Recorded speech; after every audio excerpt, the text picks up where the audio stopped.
Hi സുഹൃത്തുക്കളെ, നമസ്കാരം. ഞാൻ ഇന്ന് ഈ സായാഹ്നത്തിൽ എത്തിയിരിക്കുന്നത് കോട്ടയം ഏഞ്ചൽ മുറ ഫാംസിലാണ്. മുമ്പ് ഞാൻ ഒരു വീഡിയോ ഈ കോട്ടയം ഏഞ്ചൽ മുറ ഫാംസിനെ പറ്റി ചെയ്തായിരുന്നു. അത് നിങ്ങളൊക്കെ കണ്ടു. ഒരുപാട് പേര് കാണുകയും നല്ല കമൻറ്റുകൾ ലഭിക്കുകയും ഒരുപാട് ആൾക്കാർ ഇവിടെ വന്ന് പോത്തുകുട്ടന്മാരെ വാങ്ങിക്കുകയും ചെയ്തു. അവരോടൊക്കെ നന്ദി പറയുന്നു. അതുപോലെ ഞാനും ഒരു മാസം മുമ്പ് ഇവിടെ വന്ന് ഒരു പോത്തുകുട്ടനെ വാങ്ങിച്ചിരുന്നു. അത് പാടത്ത് നല്ല ഭംഗിയായി വളരുന്നു, മിടുക്കനായിട്ടിരിക്കുന്നു. അപ്പോൾ കഴിഞ്ഞ ദിവസം തൊടുപുഴയിൽ നിന്ന് പാലായിക്ക് ഞാൻ വരുമ്പോൾ ഇവിടെ ഇതിൻ്റെ ഓണർ നിൽക്കുന്നത് കണ്ടു. അപ്പോൾ ഞാൻ വണ്ടിയൊന്ന് നിർത്തി, കുശലം അന്വേഷിക്കാനായി വണ്ടിയൊന്ന് നിർത്തി അന്വേഷിച്ചപ്പോൾ ആ ചേട്ടൻ പറഞ്ഞു, പുതിയ ഒന്നാം തരം കുട്ടികളെ കൊണ്ടുവന്നിട്ടുണ്ട് എന്ന് പറഞ്ഞു. എന്നാൽ ഞാൻ പറഞ്ഞു, ചേട്ടാ പിന്നീട് ഞാൻ ഇറങ്ങാം എന്നും പറഞ്ഞ് പോയി.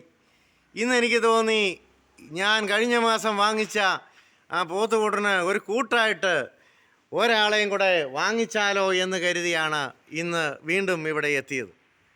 അങ്ങനെ ഞാൻ വരികയും കാണുകയും ഒരെണ്ണം വാങ്ങിക്കുകയും ചെയ്തു.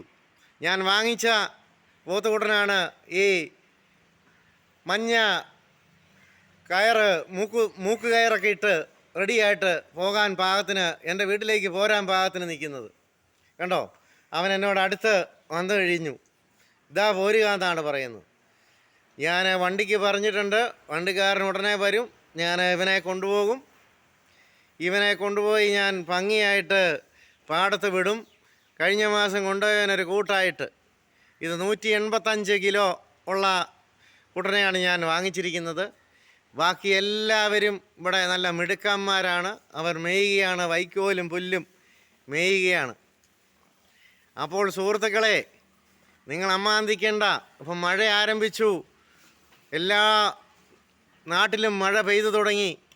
എല്ലാ പറമ്പിലും പുല്ലുകൾ കിളുത്തു, യഥേഷ്ടം പുല്ലുകൾ കിളുത്തു, അല്ലെങ്കിൽ ഉടൻ തന്നെ കിളുക്കും.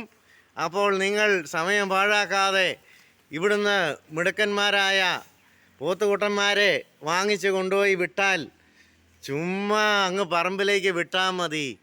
അവർ തനിയെ വളർന്ന് വലിയ മിടുക്കന്മാരായി നമ്മുടെ വീട്ടിലെ ഒരു അന്തേവാസിയായി മാറും. അപ്പോൾ ഈ വീഡിയോ ഇഷ്ടപ്പെട്ടെങ്കിൽ നിങ്ങൾ ലൈക്ക് അടിക്കുക. നിങ്ങളുടെ അഭിപ്രായങ്ങളും നിർദ്ദേശങ്ങളും കമൻറ്റ് ബോക്സിൽ രേഖപ്പെടുത്തുക. നന്ദി, നമസ്കാരം.